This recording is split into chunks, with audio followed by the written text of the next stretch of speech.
कि शीतकारी प्राणायाम, हालांकि नाम की चर्चा शिव संहिता में कहीं नहीं है शीतकारी प्राणायाम की, लेकिन उससे मिलता जुलता प्राणायाम है जो शीतकारी प्राणायाम की तरह ही है।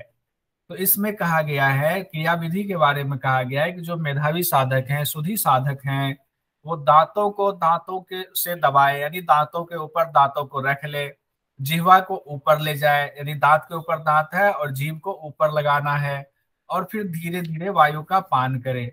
कहते हैं इस तरह से अभ्यास करने से वह साधक शीघ्र ही मृत्यु को जीत लेता है। तो ये एक तरह से शीतकारी प्राणायाम ही है, लेकिन बाकी शास्त्रों में कहा गया है शीतकार ध्वनि के साथ श्वास लेने की, जो यहाँ पर कहा गया है धीरे धीरे वायु का पान करे, लेकिन नाम की चर्चा यहाँ भगवान शिव नहीं करते हैं।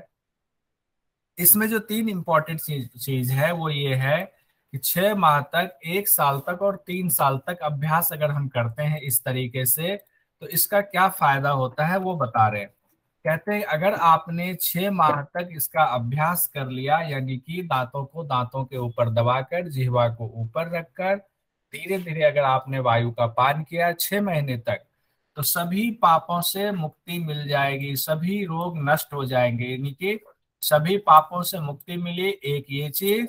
दूसरा है कि सभी रोग नष्ट हो जाएंगे। दो चीजें भगवान शिव बता रहे हैं कि इस तरह से 6 महीने तक करने से। अब कह रहे हैं अगर 1 साल तक आपने कर लिया तो आप मृत्यु को जीत लोगे, यानी 1 साल तक अभ्यास किया तो हम मृत्यु को जीत लेंगे। कहते हैं अगर 3 साल तक इसी अभ्यास को कर लिया तो कहते हैं सभी अष्ट सिद्धियां प्राप्त हो जाती हैं।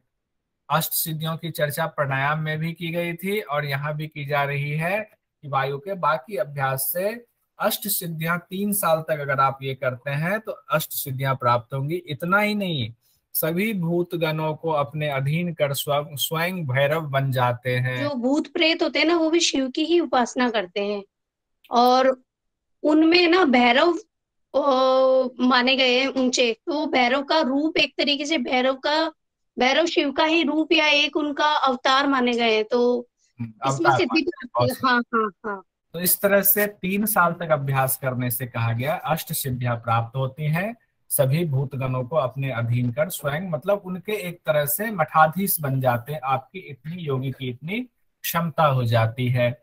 ये 6 महीने, 1 साल और 3 साल। 6 महीने में सभी पापों से मुक्ति, सभी रोग नष्ट।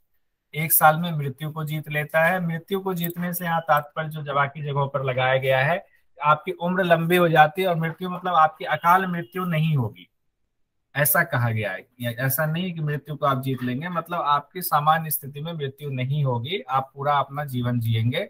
उसके बाद 3 साल तक अभ्यास में अष्ट सिद्धियां प्राप्त और आप भैरव बन जाते हैं, ऐसा कहा गया है। उसके बाद आगे बढ़ते हैं। अब अगला अभ्यास जो बताया गया है, कहते हैं जिह्वा ऊपर करके, 91 नंबर में, जिह्वा ऊपर करके अगर कोई साधक आधे क्षण के लिए भी उसे स्थिर कर ले तो क्षण मात्र में ही व्याधि खत्म हो जाती है। व्याधि मतलब सारे कष्ट खत्म हो जाते हैं, मृत्यु नहीं होती है, बुढ़ापा से मुक्ति मिल जाती है। तो ये जो आधे क्षण वाला है, ये हम लोगों ने पढ़ा हुआ है खेचरी मुद्रा में, हठ प्रदीपिका में। आधा क्षण भी रख लें तो उससे मृत्यु पर विजय प्राप्त कर लेते हैं, या बहुत फायदा इसका बताया गया था। अब यहाँ पर नाम नहीं दिया गया इस अभ्यास का, लेकिन मुझे लगता है इसमें कुछ सीक्वेंस ऊपर नीचे हो गया है, क्योंकि हम लोगों ने पहले रसपान वाली बात की थी कि चंद्रमा से रस जो टपकता है उस रस का पान होता है। अब बीच में वो आ गया शीतकारी प्राणायाम वाला, उसके बाद फिर ये सूत्र आ रहा है। तो कोई नहीं, इसको हम लोग देख लेते हैं। ये जो इम्पोर्टेंट इसमें से ये है कि आधे क्षण के लिए भी कोई जिह्वा को ऊपर स्थिर कर ले तो क्या होता है, क्षण मात्र में ही उसकी व्याधि, मृत्यु और बुढ़ापा से वो मुक्त हो जाता है। 92 नंबर में कहते हैं प्राण सहित, यानी पूरक करके जिह्वा को दबाकर जो ध्यान लगाता है उसकी मृत्यु नहीं होती है। ये कई बार कह रहे हैं मृत्यु नहीं होती है वाली बात कई बार आया है, यानी कि अकाल मृत्यु नहीं होती है। तो इसमें पूरक करके जिह्वा को ऊपर दबाना है और ध्यान लगाना है। आगे बढ़ते 93 नंबर में। इसमें अब यहाँ तक उन्होंने पवना अभ्यास के जो बाकी अभ्यास थे वो बता दिया है। अब एक साथ ही बता रहे हैं कि अगर ये सब अभ्यास आप कंप्लीट कर लेते हैं तो आपकी क्या स्थिति होगी, क्या सिद्धियां मिलेंगी। किस स्टेज में आप पहुंच जाएंगे, तो कहते हैं इस प्रकार के अभ्यास से योगी दूसरा कामदेव हो जाता है। हठ प्रदीपिका में हम लोगों ने दूसरा कामदेव हो जाता है किस प्राणायाम में पढ़ा था, कोई बताएंगे? हितकारी। हितकारी में। शीतकारी, बहुत सुंदर। योग प्रदीपिका। शीतकारी प्राणायाम में हम लोगों ने पढ़ा था कि दूसरे कामदेव के समान योगी हो जाता है। तो यहाँ पर सबको मिला करके बात कही जा रही है कि योगी दूसरे कामदेव के समान हो जाता है, उसे भूख प्यास मूर्छा और नींद नहीं सताती। भूख प्यास वाला भी हम लोगों ने पढ़ा था शीतकारी प्राणायाम में। और शीतकारी प्राणायाम में उधर जो एक और चीज इंपॉर्टेंट पढ़ा हुआ था वो क्या था, बताएंगे कोई? सृष्टि निर्माण और संहार की शक्ति आ जाती है। हाँ, सृष्टि निर्माण और संहार की शक्ति आ जाती है। ये मुझे लगा कि यहाँ पूछ लेना चाहिए, याद रहेगा आगे के लिए। ये शीतकारी प्राणायाम में हठ प्रदीपिका में कहा गया। दो बातें, दूसरा कामदेव के समान हो जाता है और उसमें सृष्टि के निर्माण और संहार की शक्ति आ जाती है। अब यहाँ कह रहे हैं कि सभी विपत्तियों से मुक्त हो जाता है, यानी कि पवनाभ्यास के जो बाकी आपको बताए गए जिसमें कहा गया है कि आपके कष्ट को दूर करने के लिए हम उपाय बता रहे हैं, उन उपायों की चर्चा। कहते हैं पाप पुण्यों से भी लिप्त नहीं होता। जब हमारी ये स्थिति हो जाती है तो मानसिक स्थिति हम इस स्तर पर पहुंच जाता है हमारा कि अब हम कर्म को आसक्त भाव से ना करके अनासक्त भाव से करते हैं। जैसे ही अनासक्त भाव से हम कार्य करना शुरू करते हैं, पाप और पुण्यों में हम लिप्त नहीं होते हैं। और आगे जो बहुत बड़ी बात भगवान शिव कह रहे हैं, उसका पुनर्जन्म भी नहीं होता है। जब ये सिद्धियां ये सब हम प्राप्त कर लेते हैं, इतना अच्छा अभ्यास हमारा हो जाता है, तो हमारा पुनर्जन्म नहीं होता है। उसके आगे एक और इम्पोर्टेंट बात कह रहे हैं कि देवताओं के साथ रहने लग जाते हैं आनंद पूर्वक, यानी कि एक तरह से देवता सदृश बन जाते हैं, हम देवताओं के समान रह जाते हैं। ऊपर ही कहा गया था कि भैरव बन जाते हैं। तो भैरव कब बनते हैं? भैरव भी भगवान की देवताओं की श्रेणी में आते हैं एक तरह से। तो कहते हैं हम देवताओं के साथ आनंद पूर्वक रहने लगते हैं। यहाँ पर हमारा पवनाभ्यास का जो अतिरिक्त बताया गया था वो कंप्लीट होता है। अब जो बहुत महत्वपूर्ण है वो है आसन प्रकरण। आसन प्रकरण बहुत ही महत्वपूर्ण है। कहा गया है कि 84 प्रकार के आसन में बताए हैं, उनमें से 4 प्रमुख आसन हैं, उन्हें आप ग्रहण करें, ये भगवान शिव कह रहे हैं।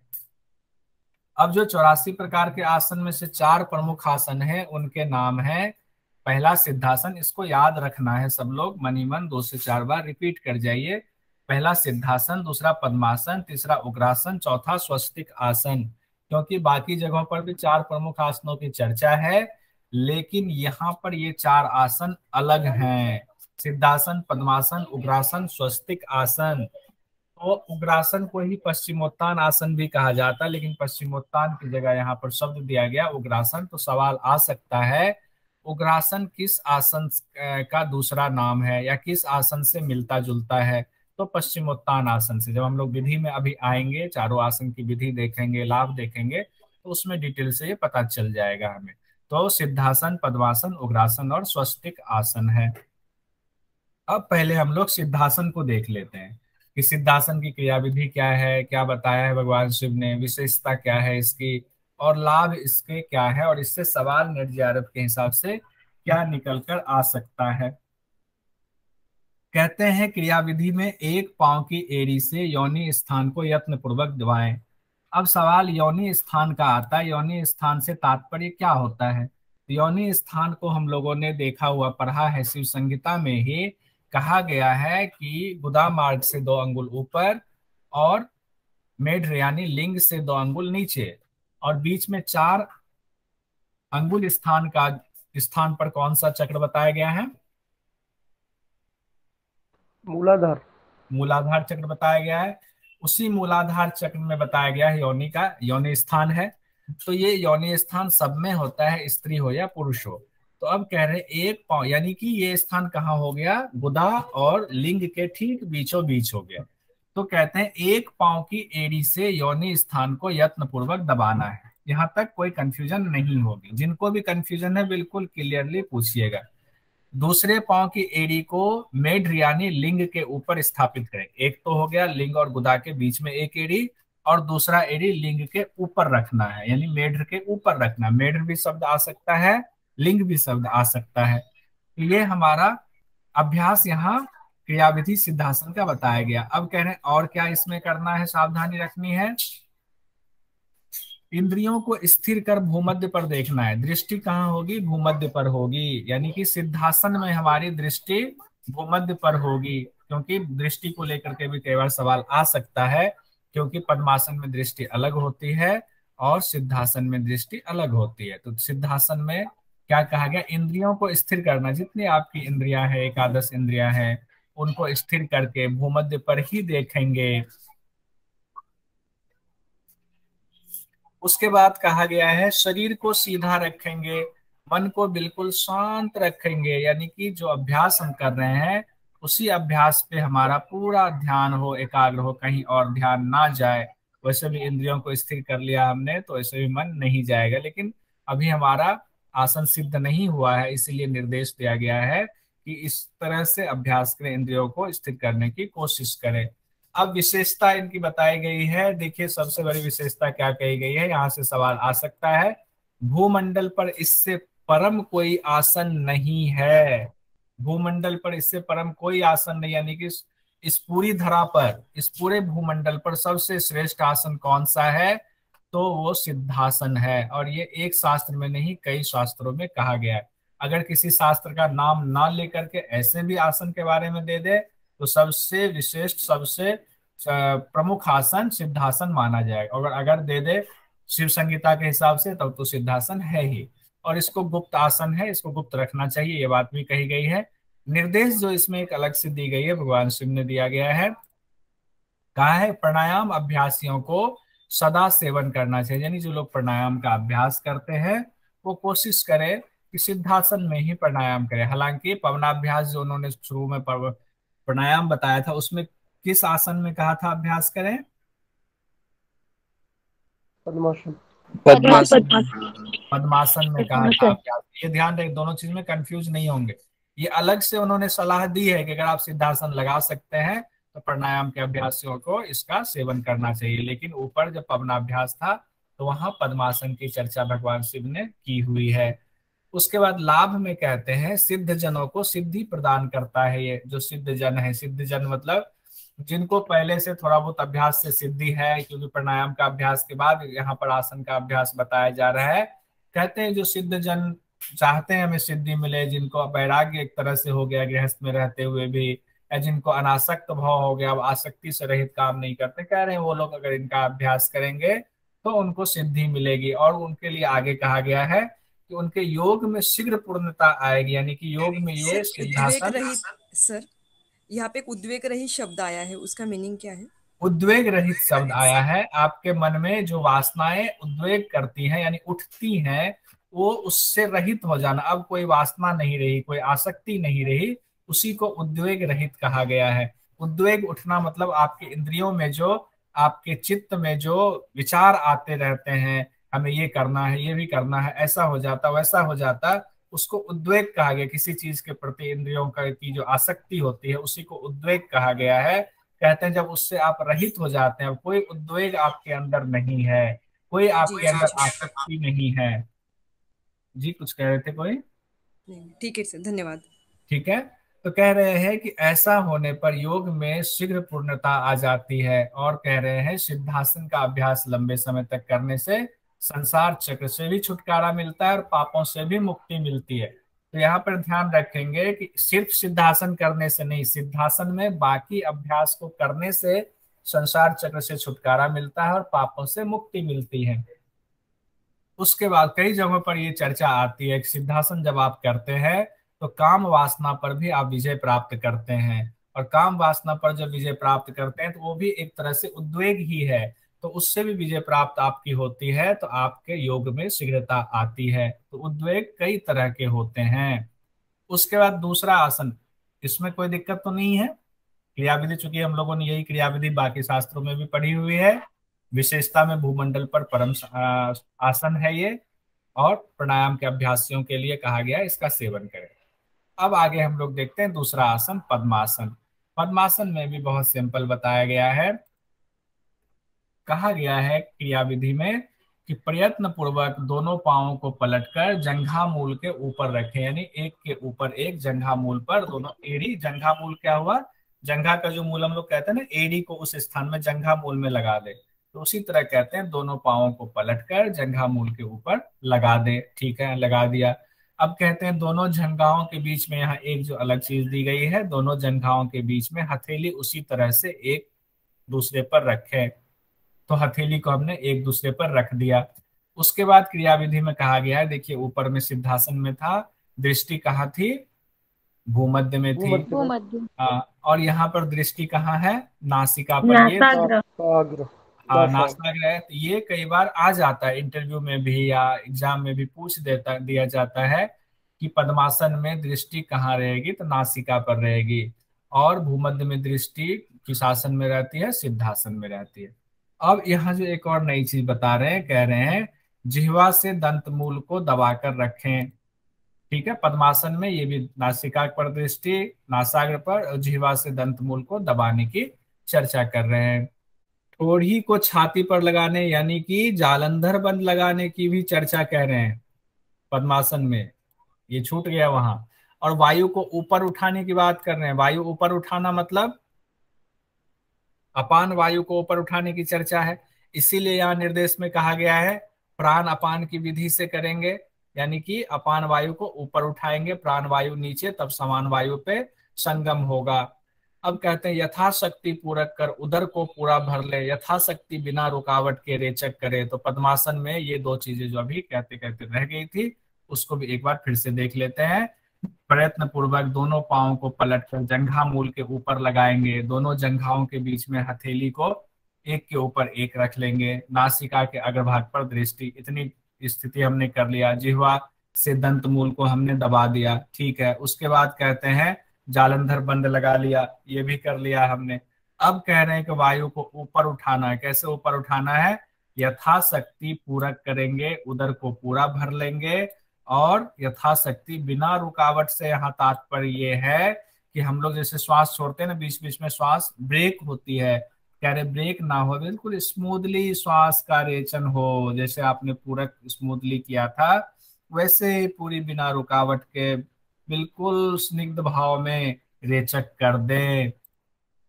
अब पद्मासन के बारे में दूसरा कह रहे हैं, ये परम दुर्लभ आसन है। ऊपर तो कहा गया था परम श्रेष्ठ है, यानी पूरी धरती पर, पूरे भूमंडल में वो श्रेष्ठ आसन है। यहाँ कहते हैं इनको कि ये बहुत ही दुर्लभ आसन है पद्मासन। और आगे इसकी विशेषता इससे भी अलंकार करके बता रहे हैं, जो बहुत मेहनती योग साधक होगा उससे ही ये सिद्धि प्राप्त होती है, यानी पद्मासन में, यानी कि इसके लिए बहुत मेहनत करनी पड़ती है। ऐसा नहीं कि हम लोगों ने पद्मासन लगा लिया, दोनों पांव चढ़ा लिया तो हम ये सोचेंगे हमें पद्मासन में सिद्धि मिल गई है, ऐसा नहीं है। क्योंकि नासाग्र नासिका के अग्रभाग पर दृष्टि अनवरत रहे, उसमें मन कहीं और ना जाए, और जिह्वा दंत मूल से लगा हुआ रहे। आगे इसमें जो निर्देश दिया गया है पद्मासन में, देखिए यहाँ पर अलग दिया गया है ना, हम लोग सिंपल इसको ना समझे। पद्मासन में प्राण अपान की विधि से कहा गया है, पद्मासन में प्राण अपान की विधि से पूरक रेचक का अभ्यास करे, ऐसा योगी मुक्त हो जाता है। अब कैसे, अब यहाँ कई बार ऊपर भी चर्चा की गई है प्राण अपान की विधि से, प्राण अपान की विधि से। तो ये प्राण अपान की विधि क्या है, ये प्राण अपान की विधि क्या है। तो प्राण अपान की विधि के बारे में हो सकता है कहीं पर बहुत ज्यादा चर्चा नहीं की गई है, तो मुझे लगता है इन्होंने प्राण अपान को श्रेष्ठ बताया है 10 प्राण में, तो मुझे लगता है ये गुरु के ऊपर छोड़ा गया है कि गुरु बताएंगे कि प्राण और अपान की विधि को कैसे करना है, इसीलिए गुरु की शायद बहुत ज्यादा प्रशंसा की गई है इसमें। लेकिन हम लोग इतना ही ध्यान रखेंगे, प्राण अपान की विधि से पूरक और रेचक का अभ्यास करेंगे, क्योंकि प्राण अपान को मिलाएंगे तो समान प्राण में मिलेगा, उसकी चर्चा एक जगह ऊपर आई हुई है। अब कहते हैं सभी व्याधियों को नष्ट करने वाला है, ये लाभ इसका है। और क्या कहा गया है, अभ्यास के तुरंत बाद ही, जब हम अभ्यास कर रहे हैं उसी समय तुरंत बाद ही प्राण वायु संभाव में चलने लगती है। बड़ा इंपॉर्टेंट कहा गया है। कहते हैं कि जैसे आपने पद्मासन का अभ्यास शुरू करा, वैसे ही कुछ ही देर में तुरंत ही प्राण वायु संभाव में चलने लगती है। और साधक जो है के अनुकूल हो जाता है, यानी कि प्राण साधक के अनुकूल होता है, मन शांत होने लगता है। इतना फायदा इसका बताया गया है। यहाँ पूरा कंप्लीट अब पद्मासन का अभ्यास हमारा हुआ है। अब आगे कहते हैं तीसरा उग्रासन की चर्चा है, जिसको हम लोगों ने पश्चिमोत्तान नाम से जाना है। उग्रासन को पश्चिमोत्तान आसन भी कई जगहों पर कहा गया है। क्रिया विधि उसी तरीके से बताई गई है। सर जी लेखा जी। सर तो एक चीज बताइए कि मतलब कई जगह आ रहा है कि जीवा को दंत मूल में लगाना है, मतलब आगे के दांत हमारे ये बाहर की साइड जो राज दंत जिनको बोला था, और मूल दंत या पीछे के दांत ही कहलाएंगे ना हमारे, दंत मूल। दंत मूल ही शब्द का इस्तेमाल किया है कि दांतों की कोई विशेषता नहीं बताई गई है, इसीलिए इसमें ये तो confusion है। नहीं, जैसे जीभ को मोड़ लेना ही आई थिंक ये होगा ना कि जीभ फोल्ड हो जाएगी तो पीछे की तरफ चली जाएगी। हाँ वही, मुझे भी वही लग रहा है कि जिह्वा को तालू में लगाने की बात यहाँ पर ऊपर शायद की कह। तरफ फोल्ड करके अपर साइड क्योंकि में कर लेंगे हम, क्योंकि तो ये जीभ का। हम लोगों को जब कॉलेज में पढ़ाया गया तो यही था कि हम्म जिह्वा को तालू में लगा ले। हम्म। मुझे तो ये लगता है। हिस्सा खाली हो जाता है, जीभ मतलब पलट के ऊपर चली जाएगी तो वो तालु मतलब दंत मूल ही कहलाएगी फिर वो हाँ, चीज। और दंत मूल शब्द ही इस्तेमाल किया गया है इसमें। ठीक है अच्छा सर। ऐसे ही। सर इसको केचरी बोलते हैं ना सर? नहीं नहीं, खेचरी वाला नहीं है यहाँ पर। खेचरी तो कपाल कुहर में पूरा अंदर ले जाने की बात थी, यहाँ पर खेचरी की चर्चा नहीं है। ये ओके। पद्मासन में खेचरी वाला नहीं कहा गया है, क्योंकि रसपान की बात नहीं जी कही गई। जी फोल्ड करके अपना नासाग्र में ध्यान रखना है। हाँ, नासाग्र में ध्यान रखना। ओके। ठीक है, खेचरी वाला यहाँ पर मत जोड़िए, क्योंकि खेचरी का इसमें है ही नहीं चर्चा, क्यों दंत खेचरी होता है, दंत मूल शायद नहीं कहता। ठीक है, आगे तीसरा है हमारा उग्रासन। उग्रासन को पश्चिमोत्तानासन भी कहते हैं। इसकी क्रियाविधि में कहा गया दोनों पांव मिले हुए हों, यानी कि दोनों पांव हमने मिला लिया और उन्हें फैला दिया सामने की तरफ। जैसे पश्चिमोत्तानासन में दोनों पांव फैले हुए लेकिन दोनों एक दूसरे से मिले हुए होते हैं। उसके बाद कहते हैं अपने दोनों हाथों से पैरों को दृढ़ता पूर्वक पकड़ लेंगे। पश्चिमोत्तानासन में ऐसे ही करते हैं, पांव को जगह पे कई जगहों पे अंगूठे को पकड़ने की चर्चा आती है, यहाँ पर दोनों पैरों को दृढ़ता से पकड़ने की चर्चा है। और उसके बाद कहते हैं सिर को जानु पर स्थापित करें। जानु किसको कहते हैं? घुटने को। तो सिर को कहते हैं घुटने पर स्थापित कर दें, यही क्रियाविधि बताई गई है। उसके बाद कहते हैं इसकी विशेषता में कहा गया है किस आसन को अग्रगण्य कहा गया है, तो उग्रासन को अग्रगण्य आसन कहा गया है। कहते हैं सिद्धि के इच्छुक जो साधक हैं इसका अभ्यास जरूर करें। हालांकि ये चीजें कई और जगहों पर भी कही गई है। उसके बाद गुप्त रखना चाहिए, ये भी कई जगहों पर कहा गया। सारे आसन में से गुप्त ही रखना चाहिए, ऐसे ही किसी को नहीं बता देना चाहिए। लेकिन उग्रासन में खास करके ये बात कही गई है कि उग्रासन को गुप्त रखें, और ये बात की ऐसे ही किसी को ये आसन नहीं बता देना चाहिए। वैसे तो योग का पूरा अभ्यास ही कहा गया है, जो इसके लायक ना हो उनको ना बताएं। आगे भी पवनाभ्यास में भी यानी प्राणायाम में भी ये चर्चा आई थी कि जो योग्य नहीं हो उनको अभ्यास नहीं बताना चाहिए। उसके बाद लाभ में कहा गया है उग्रासन में जठराग्नि प्रदीप्त होती है, शारीरिक कष्ट दूर होते हैं, और जो इम्पोर्टेंट है, बहुत इंपॉर्टेंट है, वो ये है प्रतिदिन अभ्यास करने से प्राण वायु सुषुम्ना में प्रवाहित होने लगती है। ये सबसे इम्पोर्टेंट है कि किस आसन के अभ्यास से प्राण वायु सुषुम्ना में प्रवाहित होने लगती है। तो पश्चिमोत्तान या उग्रासन आपको दे देगा, तो उग्रासन से परेशान नहीं होना है। उग्रासन में क्या होता है, प्राण वायु सुषुम्ना में प्रवाहित होने लगती है। और कहा गया है दुखों के समूह का नाश करने वाली वायु सिद्धि प्राप्त होती है। यानी जब आप इस आसन में वायु सिद्धि यानी कि प्राणायाम का अभ्यास करते हैं तो कहते हैं कि दुखों के समूह का नाश करने वाली प्राणायाम सिद्धि आपको प्राप्त हो जाती है। चौथा है स्वस्तिक आसन।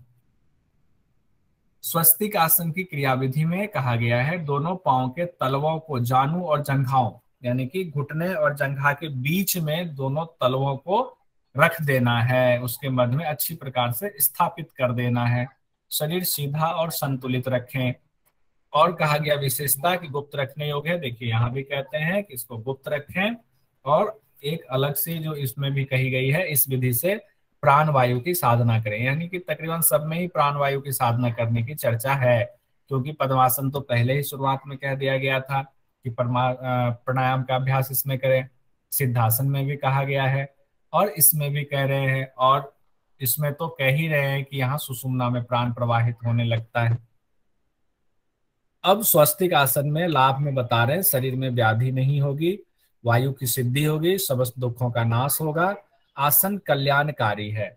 नॉर्मल चीजें एक तरह से जो चारों आसन की जेनरिक चीजें इसमें भी बताई गई हैं। तो 4 आसन हमारा इंपॉर्टेंट कंप्लीट हो गया। बस आसन का नाम जो है वो 2 से 3 बार हम लोग मन ही मन रिपीट कर लेंगे। सिद्धासन, पद्मासन, उग्रासन, स्वस्तिक आसन। क्वेश्चन अभी ले ले या पहले सबसे एक बार रिवीजन करा के तब क्वेश्चन ले? सर क्वेश्चन ले ले। सर क्वेश्चन ले लीजिए। क्वेश्चन ले लो, बहुत बढ़िया, ठीक है।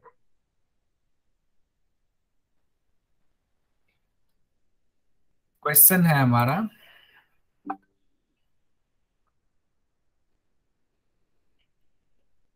दस प्रकार के प्राण की चर्चा शिव संहिता के किस पटल में की गई है? बताइए। तृतीय पटल में।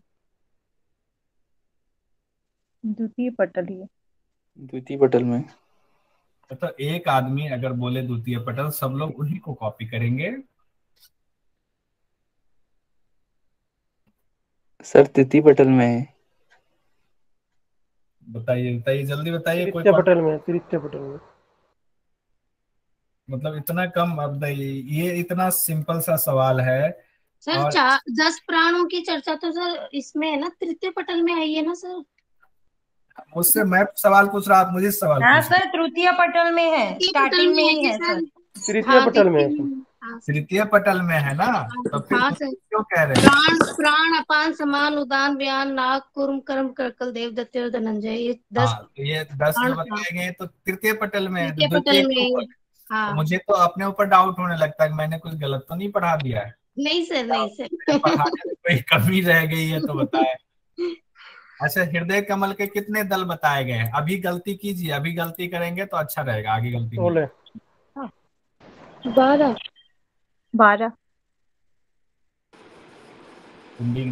12 ही बताए। अरुण जी कैसे 16 आपकी गलती हो गई? सर मिस्टेक हो गया। मिस्टेक हो गया ना। 12 कमल दल, ठीक है, 12 पेटल्स बताए गए, 12 दल। ज्योति जी बहुत बढ़िया, 12 दल बताए गए। 12 दल ऐसे बताए गए हैं कि इसमें कैसे लेके ठ तक के वर्ण। हाँ देखा जी, आगे वो सवाल आएगा। हर कमल दल, ठीक है। हर कमल दल पर, हर कमल दल के दिव्य चिन्ह कौन कौन से हैं? अब वो जो लेखा जी बता रही हैं, क्या बता रही हैं? सर क से ठ तक। क से तक, यानी कि जिन्होंने पहली दूसरी क्लास में जो पढ़ा हुआ है ना, मूलाधार में जैसे वो ये से लम है, वैसे ये तो नहीं है सर? नहीं नहीं नहीं नहीं नहीं, ये हर कमल दल का, यानी कि अगर 12 कमल दल वाले हृदय में, कमल कहते हैं ना, हर चक्र पे कमल दल है, तो कमल जो है ना उसके अलग अलग दल हैं। कहीं पे उसकी 12 पंखुड़ियां बताई गई है, कहीं पे 4 बताई गई है, आज्ञा चक्र पे 2 पंखुड़ी बताई गई है। तो कहते हैं कि यहाँ जो 12 पंखुड़ियां है ना, 12 पेटल्स है ना, उन 12 पेटल्स के अलग अलग उनके दिव्य चिन्ह हैं। ये शिव संहिता में बताया गया था, अगर याद हो आप लोगों को तो, कि 12 दिव्य चिन्ह है। और वो 12 दिव्य चिन्ह इतना आसान याद करने में भगवान शिव ने बताया हुआ है कि कह रहे क से लेकर ठ तक, यानी का खा गा घा गा, और क्या था, चा छा जा झा अट्ठा अट्ठा, 5 5 10 2 12। तो इस तरह से क से लेकर ठ तक, इसको तो कोई भी याद कर सकता है। अगर 2 बार हम लोग रिपीट कर ले, क से लेकर ठ तक हृदय कमल की चर्चा है। अब 10 प्राण में सबसे प्रमुख 2 प्राण कौन से बताए गए हैं? प्राण और अपान। प्राण अपान। पुंडलिक जी बहुत बढ़िया। क्यों बताए गए, किस वजह से बताए गए हैं? इनके मिलन से कुंडली जागरण होता है। यानी कि वहां पर कहा गया कार्य की श्रेष्ठता। तो ये जो श्रेष्ठता वाली बात आपने कही, प्राण और अपान मिलेगा तो समान में कुंडलिनी जागरण की चर्चा आई हुई है, कई शास्त्रों में भी आई है, लेकिन यहाँ पर कहा गया प्राण और अपान श्रेष्ठ है। उदान प्राण का कौन सा स्थान बताया गया है? कंठ। कंठ। कंठ। कंठ। उदान प्राण का स्थान आसान वाले। व्यान प्राण का स्थान कौन सा बताया गया पूरे है? शरीर में। पूरा शरीर, full संपूर्ण body। शरीर। संपूर्ण संपूर्ण शरीर में। शरीर। सब लोग भागीदारी कीजिए तो अच्छा रहेगा। एक सेकंड में देखता हूँ, बहुत सारे लोग मैसेज में भी डाल रहे हैं ना। बहुत अच्छा। संपूर्ण शरीर, ज्योति जी, ठीक है। शिव संहिता में नाग प्राण का क्या कार्य बताया गया है, आप बताइए। कार। डकार। डकार। कंफर्म है डकार है? ओंकार जी, वाला। जम्हाई लग रहा है। जी सर। तो जम्हाई लग रहा था। नहीं सर, डकार है, आपने बताया था नाग नहीं, फुदकारता है डकार तो ओंकार मारता डकार। है। और जम्हाई किनको लगा था पहले होता है, किनको जम्हाई आ रही है? सर मैं थी। कौन नहीं? शारदा जी? का है। जी सर। अच्छा, हम लोगों ने देवदत्त पढ़ा है, था ना देवदत्त। कि देवदत्त को जम्हाई आ गई और क्या था, उसको धनंजय को हिचकी आ गई। जी सर। जी सर। ठीक है। शिव संहिता में नाग का क्या कार्य बताया गया है? डकार। पूर्ण प्राण का क्या कार्य बताया गया है? आंखें पलके झपकना, झपकाना। पलके झपकना। पल के झपकन। पल के झपकाना। कंफर्म? कंफर्म। जी सर। जी सर। कुछ और तो नहीं है? नहीं सर। ठीक है, चलिए आप कहते हैं तो मान लेते हैं। झपकाना, ठीक है। क्रिकर का क्या पान बताया गया? भूख भूख प्यास। प्यास पर प्यास। निरूपित। कुकर। कुकर का भूख प्यास। हाँ, ये देखिए। सर ने बताया था कुकर का भूख प्यास। भूख प्यास, यानी कि क्रिकर मतलब कुकर। कुकर हो गया तो भूख प्यास। बहुत अच्छा चंदन जी, पुंडीक जी, बहुत अच्छा। भूख प्यास। देवदत्त को क्या हो गया? जम्भाई। जम्हाई। जम्भाई। देवदत्त को आ गई जम्हाई। मैंने कहा था देवदत्त को जम्हाई आ गई, और जो है धनंजय को क्या हो गया? धनंजय को हिचकी। इसकी आ गई। धनंजय को हिचकी आने लगी। ये मृत्यु के बाद भी रहता है। हाँ, ये तो अब बाकी शास्त्रों में आ गया, मृत्यु के बाद भी धनंजय प्राण शरीर में रहता है। ज्योति सलाम जी कह रही है कि आवाज नहीं आ रही। आवाज आ रही है ना? आवाज क्लियर आ है। रही है, आ रही। शायद ज्योति जी आपके उसमें प्रॉब्लम होगी, तो एक बार ऑफ करके फिर ऑन कर लीजिए।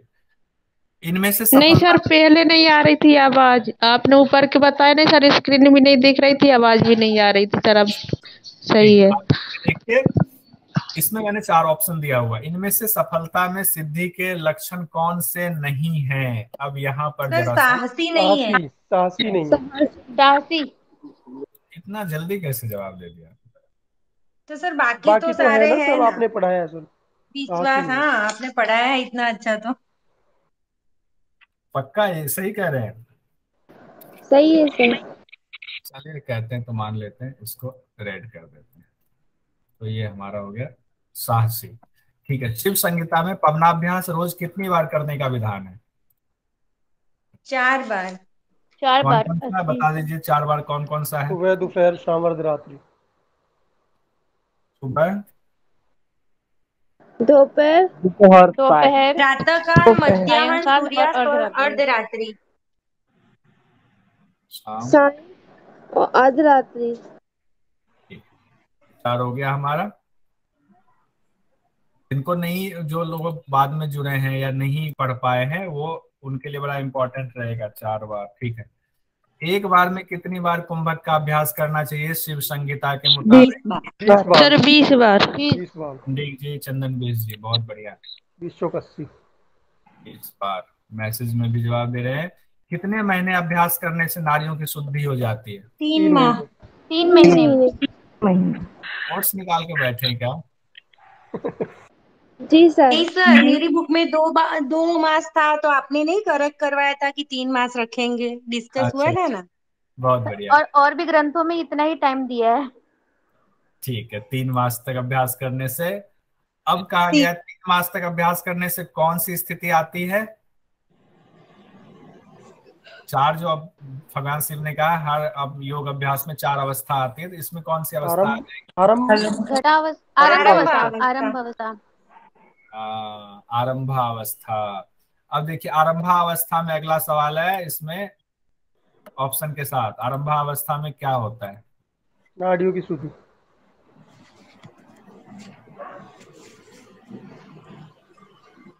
कंफर्म है? हाँ सर। यानी कि हमारा सही आंसर ये हुआ। क्या वाला ध्यान लगा देते हैं। ठीक है, अगला है हमारा शिव संहिता में सभी योगों में योग साधना की कितनी अवस्था बताई गई है? चार अवस्था।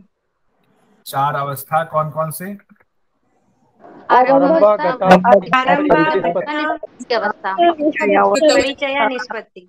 निष्पत्ति अवस्था। पहला कौन सा है? आरंभ अवस्था। आरंभ। आरंभ। दूसरा? घटावस्था। ठीक है। तीसरा? परिचय। पानी याद रखे रहेंगे। ठीक है। और लास्ट में निष्पत्ति अवस्था। बहुत बढ़िया। निष्पत्ति अवस्था। ठीक है, ये तो मुझे लगता है भूलेंगे, कई बार हम लोग इसे रिपीट कर चुके हैं। कौन से रस को वर्जित बताया गया है? बताइए जल्दी से इसका जवाब। सर तीसरा, खट्टा, तीखा, नमकीन और कटु। ये तो आप कह रही हैं, बाकी लोग और क्या कह रहे हैं? सर खट्टा, तीखा, नमकीन और कटु ही है। पक्का? तीसरा ही है सर। तीसरा ही है। तो इसमें थोड़ा सा चुप्पी आ गई, बाकी सब लोग खुल के नहीं बोल रहे हैं। देखिए 6 रस में से 2 रस को छोड़कर, यानी कसाय और मीठा को छोड़कर हर जगह पे तकरीबन यही 4 रस को मना किया गया है। इसी को निषिद्ध बताया गया है, खट्टा, तीखा, नमकीन और कटु। इसको बाकी शास्त्रों में भी आए तो यही लगा देंगे। ठीक। शिव संहिता में प्रातः स्नान के बारे में क्या कहा गया है? वर्जित है, चाहिए, वर्जित है सर। वर्जित। आप कह रहे तो वर्जित। ये सर वर्जित ही क्यों बताया इन्होंने? कोई जरूरी थोड़ा सा परेशान हो तो नहीं करना चाहिए, परेशान हो तो बाकी तो करना चाहिए। वो तो हम लोग ये वाली बात होगी ना, क्या करना चाहिए, लेकिन शास्त्र में क्या कहा गया अभी सिर्फ उस पर एमसीक्यू में सिर्फ यही आएगा। वो तो मान लीजिए कि चर्चा का विषय हो सकता है कि किसी को स्थिति है कि हाँ वो कर सकता है प्रातः स्नान, कोई दिक्कत नहीं है तो कर ले, वो तो चर्चा का विषय हो गया। लेकिन एमसीक्यू में जब सवाल आएगा तो इस तरह से अगर आएगा तो उसमें वर्जित है की श्रेणी में, क्योंकि निषिद्ध वाले में दिया हुआ है। ठीक है, एग्जाम की दृष्टि से।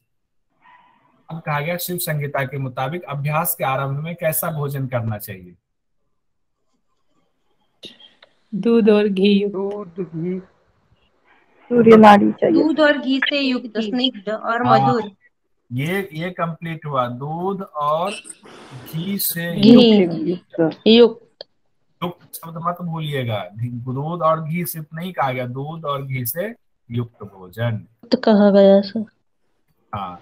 तो शिव संहिता के मुताबिक भोजन कब करना चाहिए, इसमें से बताइए। जब सूर्य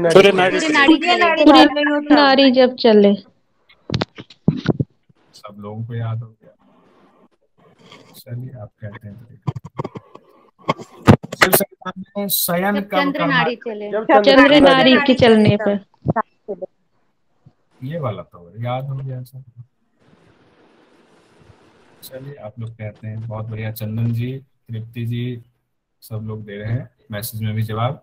शिव संहिता के मुताबिक अभ्यास कब नहीं करना चाहिए, अब इसमें बताइए। भोजन जब भूख लगी हो तब नहीं करना चाहिए। भोजन से भूख लगी हो। तुरंत बाद भी नहीं करना चाहिए। भोजन हो के संबंध बताइए। देखिए ऑप्शन है सर बी, 2 और 3। बी। कैसे बताए? बी। अरुण जी ने बी बताया, 2 और 3 बी बताया, चंदन जी ने बी बताया, ने भी बताया है। ठीक है, ये बी। इस जिसमें कूट है उसमें, जिसमें ऐसे लिखा हुआ है वो, यानी कि 2 और 3 वाला। इसको यहाँ पर आगे कहा गया शिव संहिता के मुताबिक योग साधक को किस तरह भोजन करना चाहिए। ये बहुत इंपॉर्टेंट था, जिसका श्लोक 2 बार आ चुका है। कम करना चाहिए, थोड़ा थोड़ा करना चाहिए, बार बार करना चाहिए। हाँ, अनेक बार थोड़े थोड़े समय पे करना चाहिए, थोड़ा थोड़ा अनेक बार करना चाहिए। हाँ, थोड़ा थोड़ा अनेक बार करके। सर हेलो, बताया। हाँ सर, अगले क्वेश्चन में किस अभ्यास की बात कर रहे थे? कौन से वाले में? अगले क्वेश्चन में जब हाँ यहाँ सर, ये पर? इसको, हाँ सर, किस अभ्यास की बात कर रहे थे सर? अच्छा, अब देखिए दो चीजें, प्राणायाम भी दे सकते हैं, वाह आपने पकड़ लिया। अभ्यास कब नहीं करना चाहिए, इसमें योग अभ्यास की बात है। सिर्फ योग अभ्यास दिया हुआ था शिव संहिता के मुताबिक। योग अभ्यास कब नहीं करना चाहिए और कौन सा अभ्यास होगा। मान लीजिए सिर्फ अभ्यास दे दिया या योग अभ्यास दे दिया, तो हम लोग योग की पुस्तक पढ़ रहे हैं तो एग्जाम में दोनों चीजें दे सकते हैं, ठीक है। तो और वैसे भी प्राणायाम का भी आ सकता है ना सर? हाँ, प्राणायाम देखिए, आपके ऑप्शन भी देखना है। एमसीक्यू में ये चीजें बहुत ध्यान रखनी पड़ती है कि हमें ऑप्शन भी देखना पड़ता है। ये एमसीक्यू का ये रूल है कि ऑप्शन भी हमें देखना पड़ता है, उससे भी थोड़ा सा दिमाग हम लगाते हैं, ठीक है। योग अभ्यास और प्राणायाम के चैप्टर में हालांकि उसकी चर्चा की गई थी। आप जो पूछना चाह रहे हैं, आप और जो अंदर जाना चाह रहे हैं, वो बेसिकली आप प्राणायाम की दृष्टि से पूछ रहे हैं। बढ़िया। ब्रश कर ले, मैं क्लीन करती हूँ, ब्रश कर ले। प्राणायाम अभ्यास के बाद प्रारंभ में शरीर में क्या होता है? पसीना आता है। पसीना आता है। कहाँ करी? ये हाँ, मान लिया ब्रश पसीना। कहाँ करी? अंदर रूम में, बाथरूम में। नहीं, इधर नहीं करी ना, आवाज नहीं आया। ऑफ कर लीजिए। उसके बाद क्या गया, प्राणायाम के बाद मध्यम अवस्था में क्या होता है? कंपन कंपन होता है। कंपन होता है। कंपन होता है। कंपन। दूसरी अवस्था में क्या होता है? दूसरी सब लोगों ने सीक्वेंस दूसरी वो ही मध्यम ना सर। सब लोगों ने सीक्वेंस से याद किया, मैंने थोड़ा सा सीक्वेंस चेंज कर दिया तो सब लोग कंफ्यूज हो गए। कंपन होता है सर। पहले में तो पसीना पहले में पसीना आता है, दूसरे में कंपन आता है। कंपन आता है। एग्जाम में आप लोग शरीर एग्जाम में नोट्स जमीन से लेकर ऊपर बैठेंगे क्या, ये बताइए मुझे। वो नहीं, मैंने जिसका जवाब पूछा सिर्फ उसका दीजिए मुझे। प्राणायाम के मध्यम अवस्था में क्या कहा गया है? कंपन होता है। ये क्या सर, अट्ठ प्रदीपिका में मध्यम अवस्था सेकंड कोई बढ़ेगी? प्रदीपिका की नहीं, यहाँ शिव संगीता का क्वेश्चन चाहिए। कंपन ही होता है। कंप होता है। अभी तक कोई जवाब सही नहीं आया है। या तो अपने नोट्स निकालिए, फिर से देखिए, मैंने चार्ट बनाया हुआ था। हाँ, माधवी जी ने अब कहा आ जाती है और दूसरी अवस्था दारदूरी, वही शरीर उठ जाता है, मंडो की तरह होता है शरीर। मैंने यहाँ सीक्वेंस चेंज कर दिया क्वेश्चन में, इसलिए आप लोग कंफ्यूज हो गए। उस समय क्या था, पहली अवस्था है बताया गया है प्रारंभ अवस्था, दूसरी अवस्था, उसके बाद तीसरे नंबर पे मध्यम अवस्था बताई गई है, उसके बाद क्या गया प्राणायाम और अधिक अभ्यास हो तो क्या होगा, ऐसा उसमें सीक्वेंस है। मैंने यहाँ सीक्वेंस चेंज कर दिया, वहां साफ साफ सूत्र में लिखा हुआ है प्रारंभिक अवस्था, दूसरी अवस्था, मध्यम अवस्था और अधिक अवस्था और अधिक अभ्यास होने पर, ठीक है। तो ये जो है ना सूक्ष्म चीजें, उसमें अंतर है, उसको समझने की जरूरत है। मध्यम अवस्था में दारदूरी स्थिति आ जाती है और दूसरी अवस्था में क्या होता है? कंपन होता है। हाँ, कंपन होता है, यहाँ है कंपन। दूसरी अवस्था, दूसरे स्टेज में मैंने जानबूझकर यहाँ क्वेश्चन के लिए सीक्वेंस चेंज किया, तो थोड़ा सा कंपन होता है चंदन जी। अब प्राणायाम का अधिक अभ्यास होने पर क्या होता है? आकाश गमन करने लगता है योगी। आकाश गमन आ जाती है।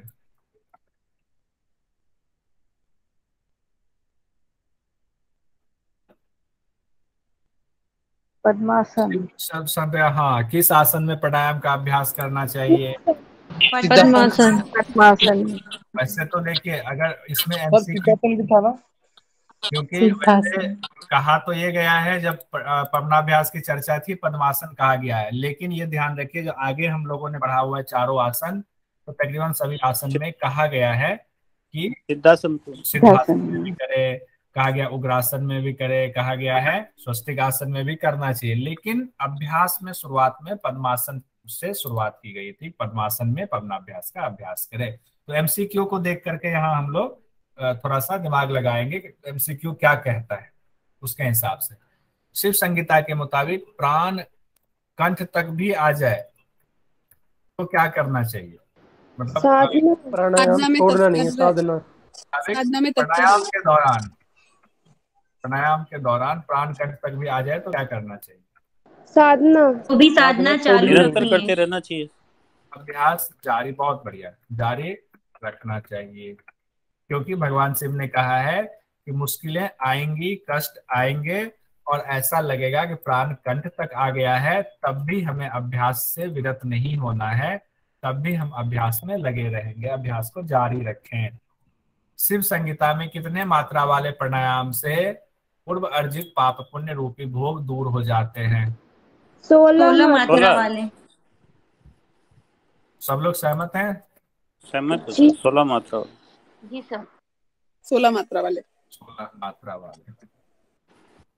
प्राण अपान नाद बिंदु जीवात्मा परमात्मा का लय किस अवस्था में होता है? आरंभ अवस्था में। नहीं, घटा अवस्था में।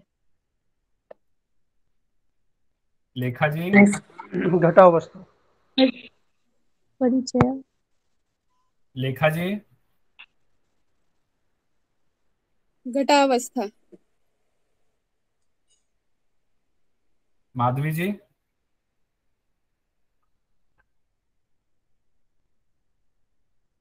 कंफ्यूजन क्यों है इसमें? हम लोग घटावस्था में आता है सर। घटा क्लियर है सर, घटा में एकदम क्लियर रखिए, घटा अवस्था में ही होता है ऐसा होता है ये। हम लोग, मैंने बहुत अच्छा सा ग्राफिक्स भी बनाया था, उसमें प्राण अपान को एक दूसरे की तरफ तीर बनाया था, नाद बिंदु का तीर बनाया था, वो घटावस्था में।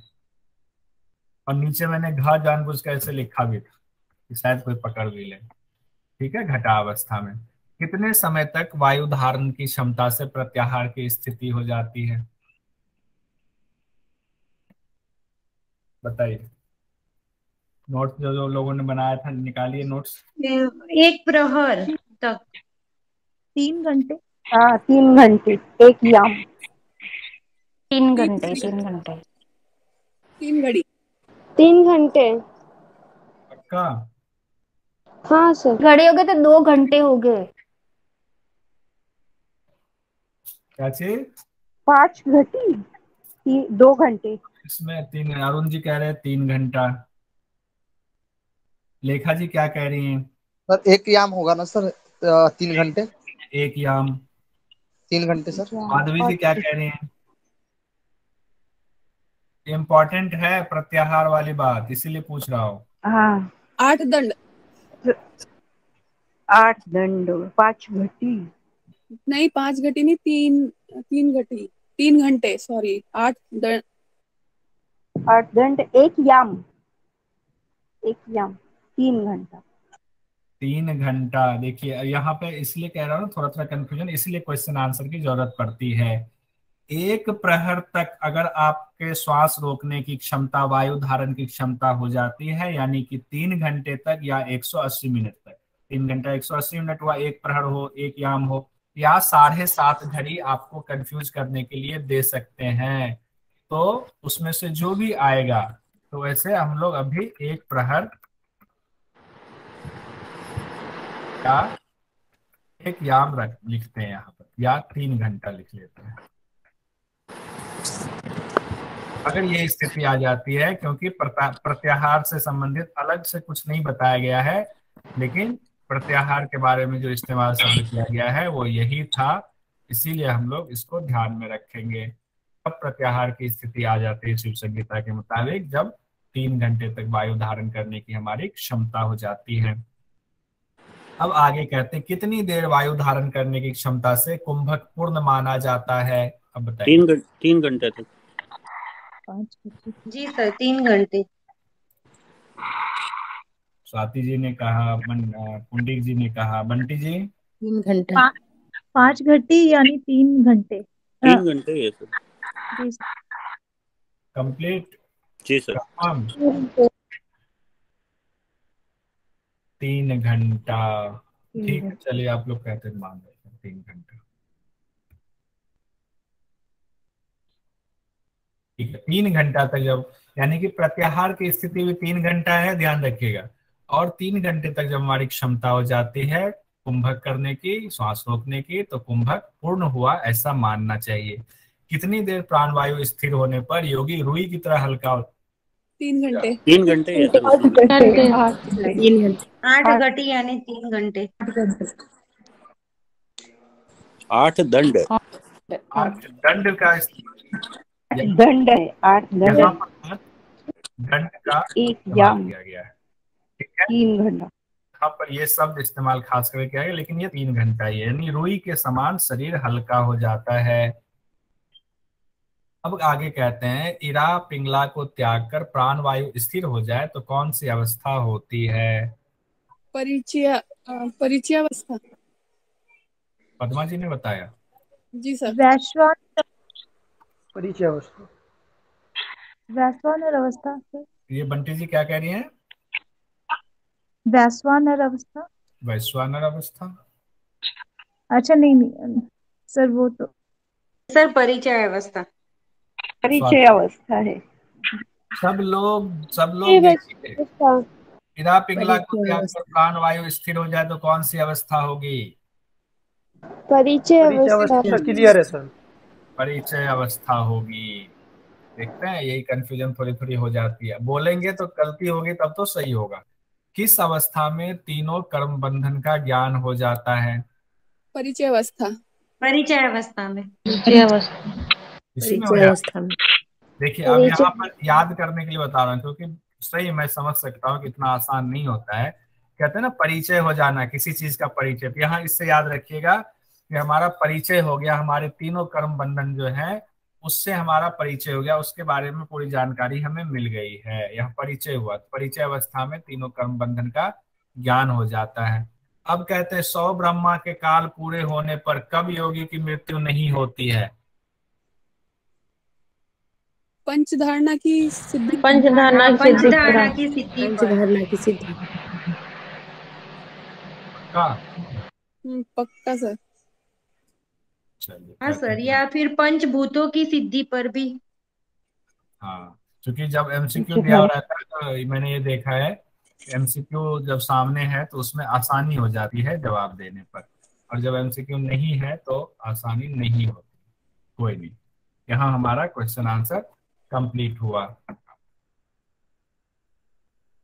रिपीट करवाएं जो आज पढ़ाया है, या आज यही रहने दें?